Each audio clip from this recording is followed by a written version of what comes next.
La femme aux yeux bleus d'Amedeo Modigliani nous dévisage de son regard éteint.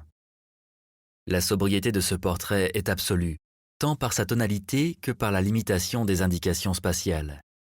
Il en ressort une grande sérénité, une mélancolie sereine et discrète. L'aspect sculptural de la peinture est renforcé par l'alignement de la main, remontant dans un mouvement vertical, empreint d'une grande pudeur au centre de la poitrine. Il prolonge en courbe subtile la ligne du long cou de la jeune femme.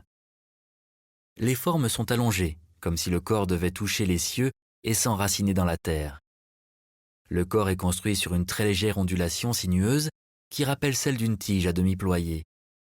La tête semble prête à vaciller, et du visage diaphane, rehaussé de contrastes tendres de rouge et d'orangé, émane un étrange sentiment de résignation. Ce portrait fut réalisé dans la dernière partie de la vie de l'artiste. Il était alors arrivé à la pleine maturité de son œuvre, incarné par la tête oblongue de son modèle, qui prit la forme d'une étrange statue hiératique. Les yeux en amande lapis lazuli, à l'iris gelé, ont beau être vidés de leur substance, ils demeurent étrangement expressifs.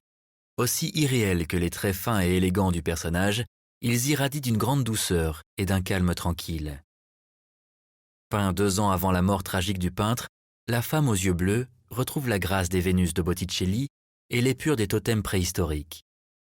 Avec ce portrait daté de 1918, Modigliani a réinventé l'icône. Il écrira d'ailleurs à la veille de sa mort « Le bonheur est un ange au visage grave ».